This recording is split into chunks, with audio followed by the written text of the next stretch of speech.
That means I can start? Good.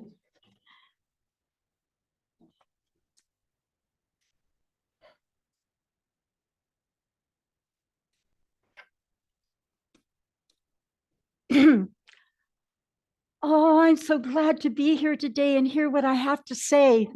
Um, first of all, did any of you watch the Super Bowl? A few of you did. I watched my very first one. My very first one. Oh my gosh, it was so exciting. I did my research first, and because I thought I should. They had said on the news that there was going to be thousands of women watching because of Travis Kelce and Taylor Swift. So I thought I should listen to one of her songs, which I'd never heard. So I did. I listened to her for a while. And then I got on they have a podcast. The Kelce boys have podcasts. So I thought I'd better listen to that. I looked up their Enneagram numbers. One's the Taylor Swift is a 3, and the other Travis is an 8. So I was really prepared, and his number is 87. So now I watched it with a group of women from this church, and they were all rooting, much to my shock, for the 49ers. I couldn't even believe it. I thought we were all getting together as Swifties. I had no idea. And so anyway, then I understood someone else was going to be coming and they would be a Swiftie too. But meanwhile, I was the only one there that was rooting for the Chiefs. So anyway, what happened is I knew the whole Kelce family. I knew all of them. I knew it was just incredible. I also was stunned. I really did think we were all coming together as one. Now, what happened is the 49ers, the women of Unity, every time that their team would do anything impressive at all, they would look at me and they go, na, na, na, na, na, na. Right before my eyes, they turned into mean girls. And so anyway, well, thanks to Travis Kelce, of course, my team won. And so these Super Bowl games are very interesting because they seem to have a lower frequency to them that's kind of fun. It's like everybody's in competition and you're yelling for your side and you're eating too much strange, delicious assortment of foods. But somehow you're joyous when the other side loses. And so one thing I liked was number 13 on the 49ers. Purdy is his name. And I thought for sure what would happen is they would try to buy him after the game, because I think they buy and sell each other after the games. At least I heard that somewhere. Anyway, I forgot to tell you that our group had a gambling component to it. And so I got to scoop up my winnings at the end, and I said, na, na, na, na, na, na, as I slipped out the door. So anyway, oh my gosh, I'm so excited about my message today. The healing resonance comes from the law of frequency and feeling. Really hear that. If you have a feeling and knowing of healing and wellness and wholeness, you'll stay well.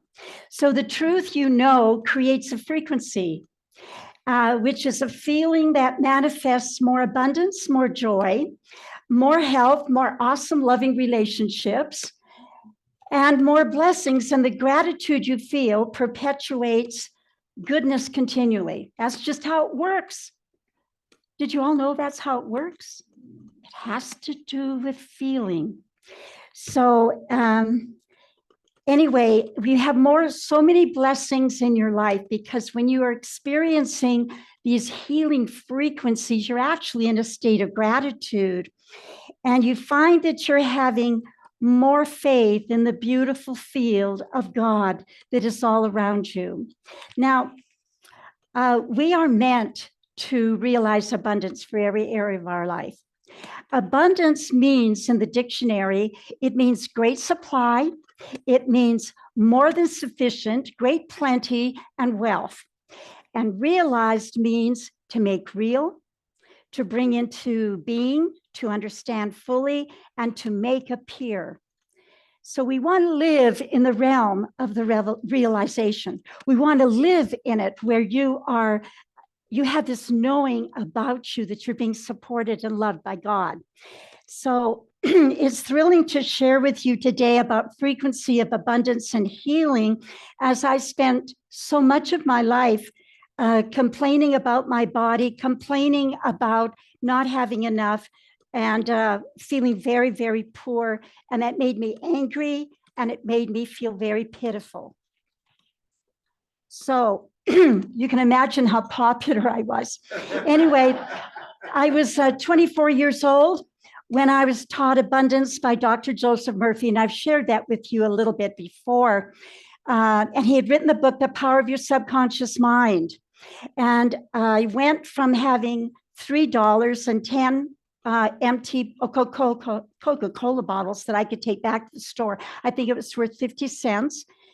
And I had I had a girl 2 years old, and I was 7 months pregnant when my husband left me. And I was from Canada. I only had a grade 8 education, and I didn't know any system that would help me. So I was just left with this $3. And as I turned on the TV to watch a soap opera, because that's what I always just knew to do, because my life was a soap opera. And so there was this man, and he was speaking about his book, and something seemed to tell me to leave it there. And he was talking that he was telling me that all the abundance that I could ever want was inside of me. I thought, he's kidding.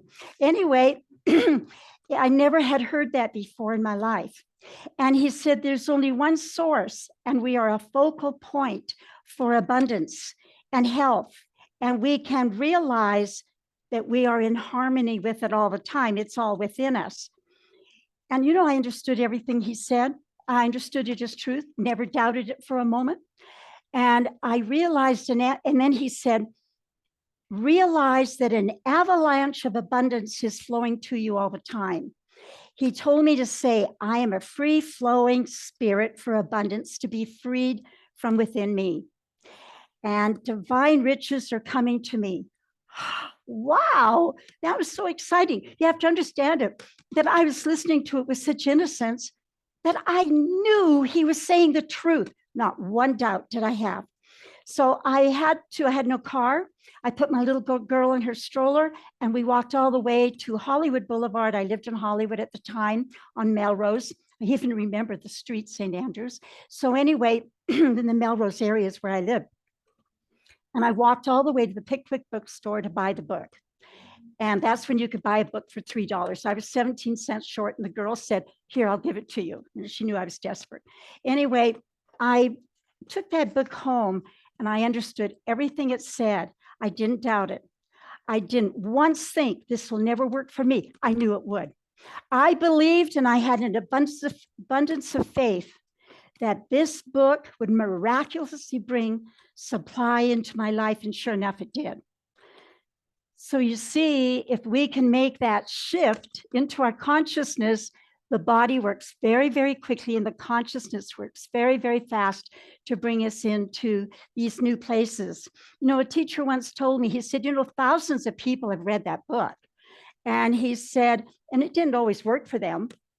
It worked for you because you were desperate. The more desperate we are, the more trust and clarification we have, and the more that we will read and research how to get out of our dilemma. So Charles Fillmore, he said, the spiritual substance from which comes all visible wealth is never, ever, ever depleted. It is with you all the time and responds to your faith in it and your demands upon it. These unfailing resources are always ready to give. Pour your living words of faith into the omnipresent ethers, and you will be prospered in every way, even if there is depression or recession. You see, as unity people, knowing the metaphysical laws of supply, we have to know we're never under the law of recessions or depressions. Is that good to know?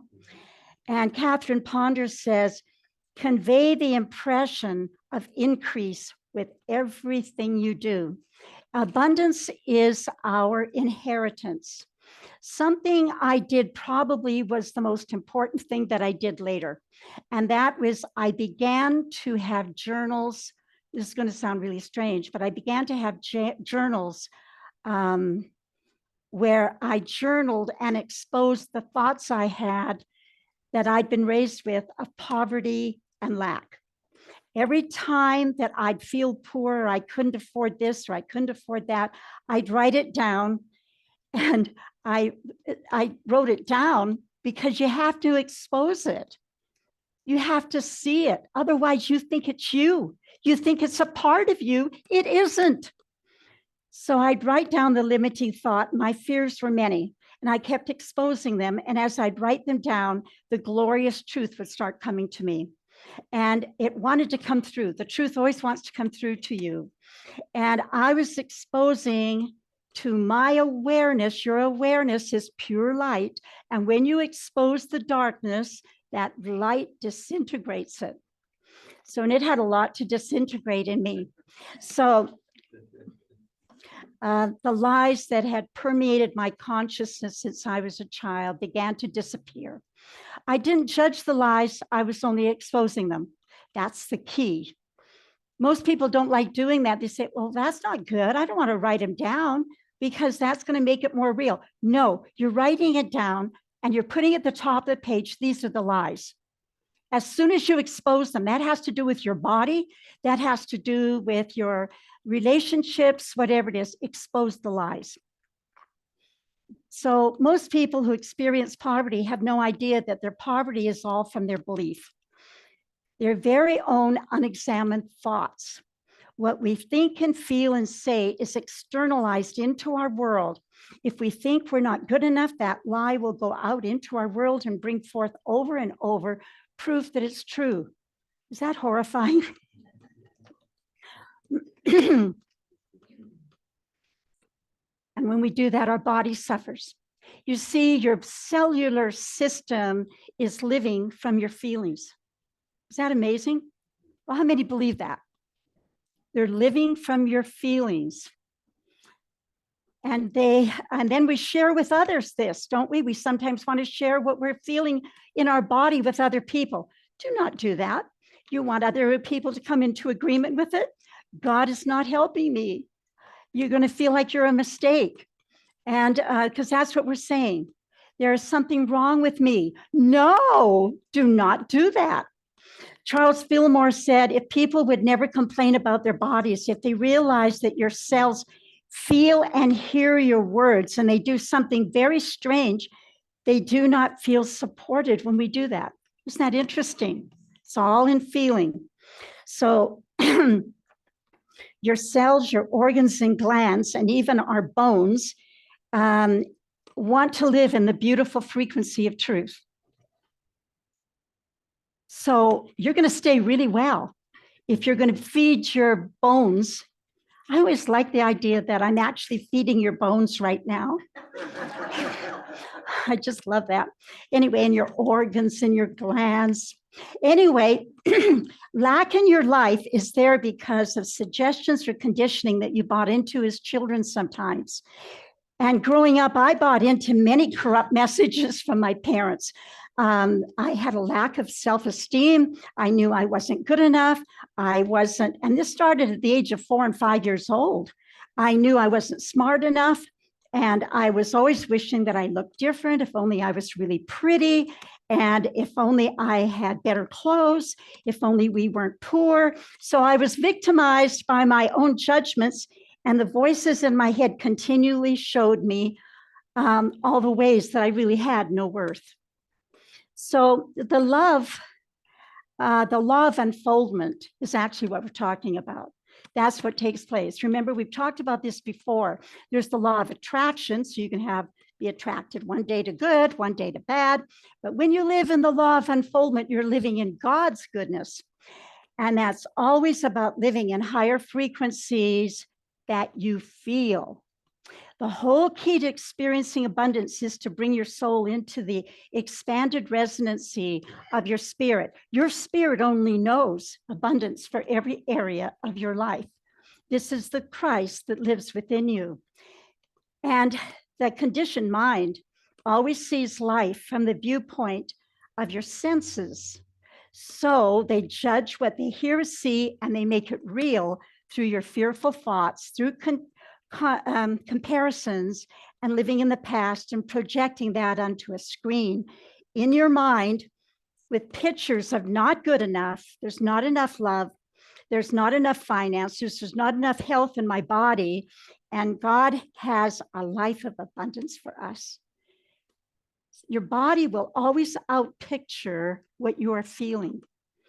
But God has a life of abundance for each of us, and we are to take dominion of those old perceptions and wake up to the glory of your very own wealth in every area of your life. The truth is, we are swimming in a field of abundance. It could be no other way. Jesus said, I have come to bring life and to bring it to you abundantly. That is abundance for every area. So we truly are living in God's unfailing river of life. And these are literal streams of goodness and joy and plenty that are working through you at all times. You can experience the high road of divine abundance operating in your life at any moment. We have never been separated from God. Each of us has actually been very intimately involved with supply. Because if you know God, you've got to know supply, because supply is a part of the God consciousness that he wants to keep imparting to us. It's true that we get confused and we think we're intimately involved with limitation and lack and sickness, and because we're judging our circumstances through our senses. Jesus did not let the testimony of his senses or the testimony of the crowds dictate to him what was true. And I love this. When he knew life and he knew it abundantly, when Jesus arrived at the scene of Lazarus's death, he'd waited 4 days. I never understood that, why he just waited and waited before he appeared. But anyway, Martha cried out, if only you had come, and I know that my brother would not have died. And Jesus said, take away the stone, that stone of unbelief. And Martha wailed, he's decaying, he's smelling, and he's been dead 4 days. And Jesus said to her these amazing words, and please ponder these words, carry them. I have said these words so many times to myself. Oh my goodness. I think these words just changed my life so much. From the very beginning, Jesus knew that Lazarus would live. That's why he didn't have to be in a hurry. The words were to Martha and Mary, didn't I tell you? Didn't I teach you that if only you would believe that you would see the glory of God? Don't you love that? You can say that to any circumstance that you're in. If only you would believe, you'd see the glory of God. In other words, your faith, your believing creates the frequency of glory, of miracles, of demonstrations of a God experience. Glory means splendor. It means miracles and majesty and abundance for every area of your life.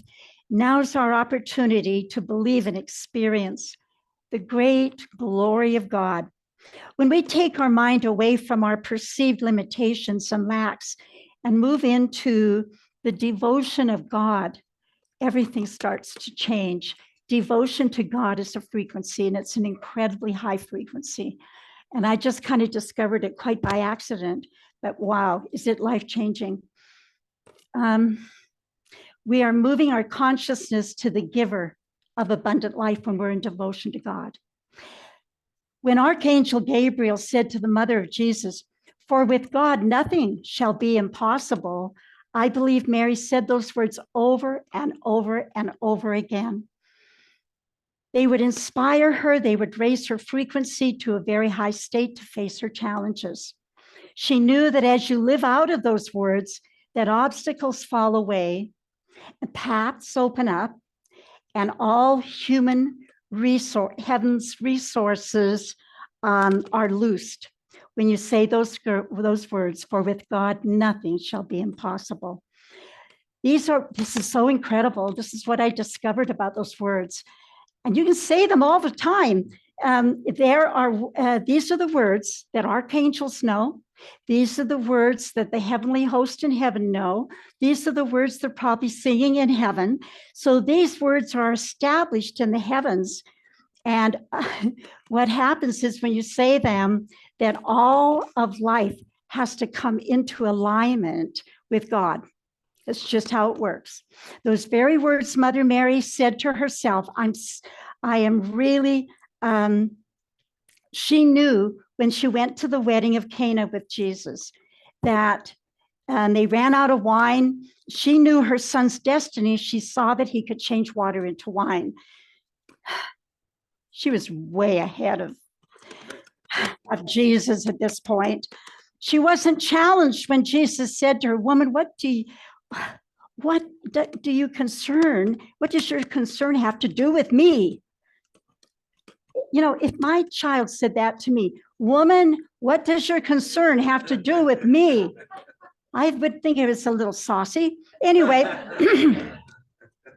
but she knew that she knew that she knew that he was ready. And she knew that with God, all things are possible. So how could this be an impossibility? She quietly said to the servants, whatever he says, just go ahead and do it. She had the faith he was going to get up there and do it. I love this story. You see, we have to know that her frequency and her feelings, her assurance, her pure knowing quickened his field, quickened his faith. So within moments, Jesus said with authority to the servants, fill the pots with water. And by his spirit, the water was transformed into wine. Here was wine that had been freshly made without grapes. I just love that. Doesn't that just open up your consciousness to all the things that you can do when you get home today? Anyway, and all of it comes forth from the mind of God. People commented, this is the best wine we've ever had. You see, frequencies and feelings that we have come from the words that we think and speak. Our entire life. You can look at your life and you can realize that everything in your life is from the words you've been thinking, the words you have been saying. How much influence do your words have over your life? More than you think, according to the wisdom of Solomon. He said, death and life are in the power of the tongue. So, therefore, speak only that which will bless your life. Words of faith and love produce positive results, but words of doubt and fear and discouraging words produce negative results and have a very low frequency, and our body will always suffer. In order to reach our highest calling, it's essential that we learn the power of our words. What we say can leave imprints on people's hearts. The old childhood saying, sticks and stones may break my bones, but words will never hurt me. That really was not true. We just needed a comeback to nullify those cruel words. Be extra conservative with words such as I can't. What if? I can't think, I can't remember, I'm afraid, I'm sick, I'm tired, I'm worried, I'm so confused, and I'm so discouraged. It just goes on and on. We are really cursing ourselves with words such as this. The words we speak reflect our confidence in what we expect to happen. And finally, it does. It's really, if we reached, we would, if, you know, thank goodness we have some time, because if we received immediate results from our words, we would all be dead. Because how many times have we said, oh, I'm dying to eat, or I'm starving to death? And we would be, and think about the words, I'm so tickled pink, I'm green with envy, would turn a lot of heads, right? So I just love it. Michelle said something yesterday that I loved. Take this in. Okay, Michelle, would you please say what you said yesterday that was so life-giving? Okay, I have to sing it. Usually when I sing, people gong me, but for this, we used to start my workshops with it. So it must be my inner child that's singing. So every cell of my body is daily bathed in the perfection of my divine. Wow. I love it. Let's do it again. Yeah. Every cell Yeah, of my my body is daily bathed in the perfection of my divine being. Oh, love it. So that just came out, in a conversation yesterday. So Charles Fillmore, he said, thought is the builder of the body. The body is moved by thought. Thought not only moves the external members of the body, but it controls the fluids that are flowing within the body. Man's body has power to replace all the worn parts. You didn't know that, did you? Anyway, it's encouraging. When it is in harmony, it will never wear out. I love that. The harmony referred to is self-adjustment to the law of being, to the law of divine nature, to the law of God. It does not matter what you call this fundamental principle underlying all life. The important thing is to understand it and to put yourself in harmony with it. Nature is not a blind force working in darkness and ignorance. No, it's incredibly intelligent. So there is in man a capacity, this is still Charles Fillmore, there is in man a capacity for knowing God consciously and communing with him. Man must learn to use the knowledge of truth to sustain his consciousness of health. This alone ensures health, joy, and satisfaction, and a very high frequency. To heal is to bring forth the perfect Christ man that exists within each of us. Christ in us is that little seed. There's an immaculate seed that lives within you, and it always wants to be fed words of truth. So I just love that. He said, every word we speak goes forth from our mouth with feeling charged with atomic energies, and our mind determines the character of our words. What the mind determines, the mouth obediently utters. Its words are loaded with constructive or destructive electrons. We're getting electrons involved here. All mathematically arranged to build up or blow up oneself, our aims and our ideals. Again, we're still with Charles. He said so many good things that let your words of praise and thanksgiving be of spirit. The increase will be even greater than when they are addressed to man. The resources of spirit are beyond our highest flight of imagination. You can praise a weak body into strength, a fearful heart into peace, and trust shattered nerves into poise and power.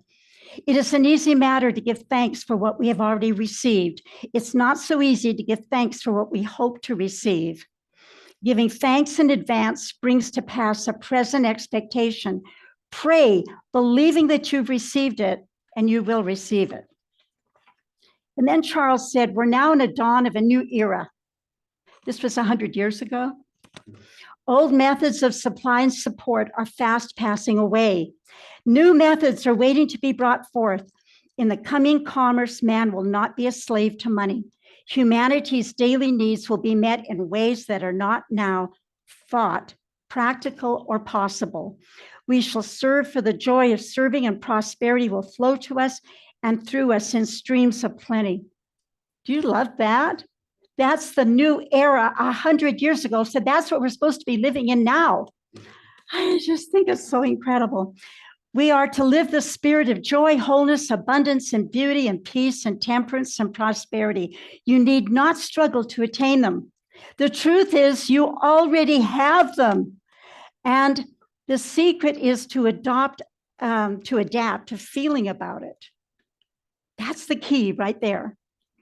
We are to drink in the abundance that is all around us. If you hear a bird sing, you look at the stars, drink it in.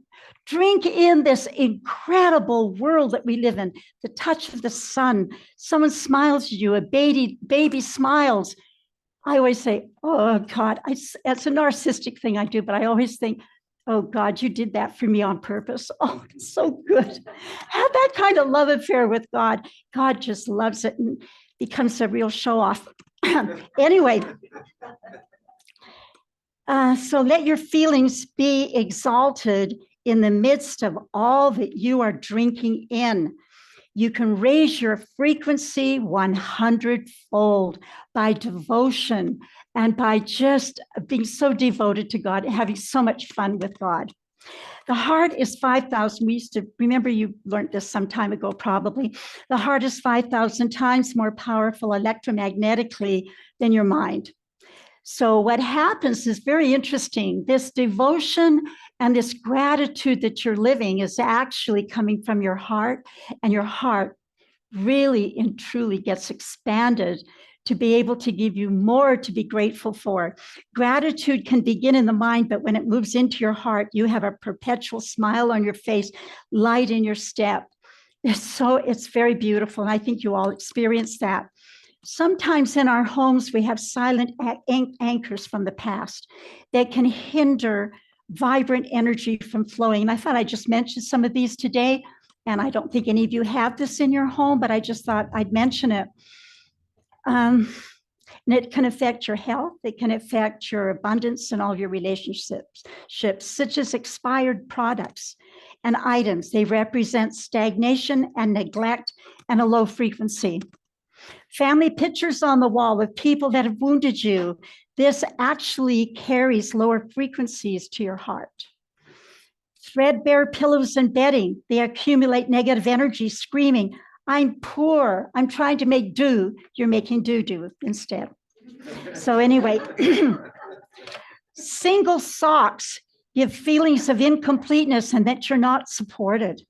Stuffed closets full of things you haven't worn in years is screaming, I'm limited for space. Single earrings represent beauty that is not complete in your life. Broken objects carry failure, and the subconscious sees it as a broken life. And you have objects that are testifying to it. We are moving past all brokenness.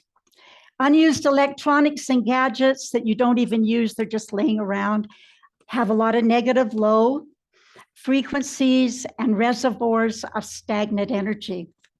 So God's goodness is surrounding us.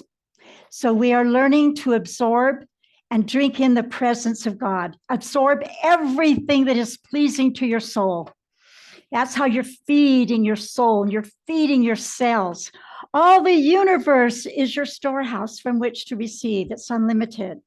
Our substance is in me, it's through me and around me. God is my immediate supply and for abundance. In closing, I just have a little secret prayer that I do, and I should like to share it with you. So just close your eyes. I pray this often.